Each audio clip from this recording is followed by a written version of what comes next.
So you may be wondering, ASpec, why exactly are you in Civ 5 right now, looking, over Gandhi? Well, it has kind of to do with this week's dev diary, and specifically this system right here, which is the social policy system. And if we quickly click into this screen here, you will see that there's a bunch of individual trees that you go and unlock.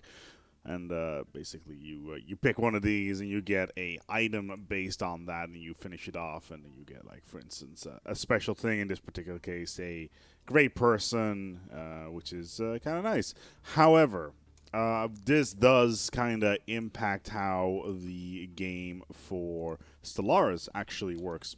So if we go into our other screen right here, we'll actually see that Dev Diary 55 is up, and it's about Unity and traditions. Now, obviously, right now, Stellaris is in a little bit of a gap between 1.4 and 1.5. 1.5 coming out sometime early next year. It is kind of important to start looking at some of these features that are coming up for 1.5 Banks. Which is, of course, named after Ian Banks, the guy who wrote the culture novels. If you have the opportunity to do so, go and read them. They're rather entertaining and a very interesting perspective on what a species is on a galactic level, because basically they're gods, and the culture are effectively gods. When it comes to how they do work around in space, and it's basically how do you interact with the galaxy on a large, broad scale. However, that's obviously what we're here to talk about today, and tangents, of course, always interesting to talk about. Anyway, traditions in Unity. One thing we've mentioned as a big priority for Stellaris is adding more empire customization and the ability to roleplay diverse empires, and this is very true.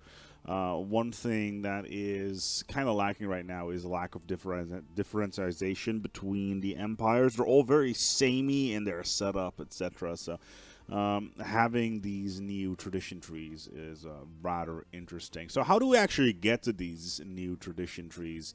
Well, as you play the game, you will unlock, well, not so much unlock, but you will accumulate a new resource, which has already been dubbed Space Mana, based around the system that is currently in Europa Universalis 4, as well as Hearts of Iron 4, which is called Führer Mana and Empire Mana, respectively. However, looks like we'll be able to accumulate mana and then spend that mana based on these traditions. Very similar to what we just discussed in Civilization. Basically, this Unity is an accumulative resource that increases every month and is primarily gained through the construction of government buildings such as monuments, mausoleums, and temples. Very similar to the Civ 5 approach. Before I continue, by the way, Civ 5 is just an example of how this system can be done.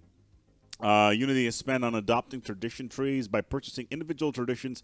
Each tradition tree has a starter bonus, 5 unlockable bonuses, and a finisher bonus that is gained once the entire tree is filled out. So, from a mechanical point of view, very, very similar to what is to be expected from, for instance, from the culture tree from Civ 5. The 7 tradition trees are as follow. Expansions focuses on growth through rapid colonization. Domination focuses on maintaining control over your population and subjects. Prosperity focuses on economic growth. Harmony focuses on maintaining a happy and diverse population. Supremacy focuses on growth through military conquest. Purity focuses on strength and through homogeneity and dominion over other species. And exploration focuses on exploration and scientific discovery. So the one big thing that I see here already that wasn't the case in Civ 5 is that you'll have... Looks like you will have access to all 7 trees right up the bat. In Civ, you would need to go and advance to a certain age before, for instance, you could get exploration. But I don't think that was only part of Brave New World, if I am not completely mistaken, or scientific theory, etc., etc. But yeah, this looks like it's going to be the new screen. This is the wonderful world of Unity right here below my mouse cursor. It's like a little green spiral, and 39 purity for your first objective. And as you can see here, there's a lot of space to actually get additional things. And this was going to be completely moddable as well. And it seems like a very interesting direction to go into with this game, because it's not something that Paradox games have done before, really. It does... Yeah, I'm kind of excited for this, to see what is actually going on. Domination is the one that's already filled in. So, yeah, this is an interesting little expansion onto banks. What is not covered in this particular Death Diary is the one block at the bottom right, which is Ascension Perks. These are not actually addressed in this Death Diary whatsoever, and looks like they're going to be addressed in the next one, which is coming out on the 12th of January. It's been a bit of a hectic few weeks for Death Diaries, to say the least. We haven't had one for 2 weeks due to a hiatus for some reason, and now the team is going to go on vacation, and they won't be back till January 12th. So it looks like we're going to have at least 2 weeks of no Death Diaries, up to 3 weeks of no Death Diaries, actually. So yeah, this is rather interesting.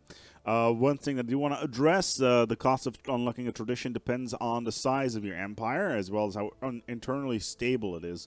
This right here is rather interesting, how stability is now something that's going to be addressed. Unhappy factions, minority species, and slaves all increase the cost of adopting traditions further.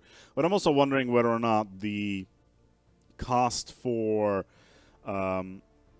unlocking new traditions is going to increase over time as you pick more and more. So initially you get 39, and then it will cost so much, and then so much, and so much. And Civ does that very similarly. So I'm very curious whether or not that is going to be the case. Which traditions you unlock also have a significant impact on the ethics of your population, so it can be a useful tool to either strengthen your existing empire ethics or further a planned empire-wide shift towards a different set of ethics altogether. That is really nice. If you want to ethics swap your entire empire, it's currently nearly impossible, really. There's a couple of events that allow small population groups to swap their ethics, but there's no real large-scale ethics differentiation you can actually do, which I think is a bit of a shame. But yeah, until next time, hope that you enjoyed this little update. The next Death Diary will be coming out on January 12th. That's looking pretty exciting. So I'm very curious on what's going to come up and how Banks is going to evolve over the next few months. Until next time, take good care of yourselves and each other.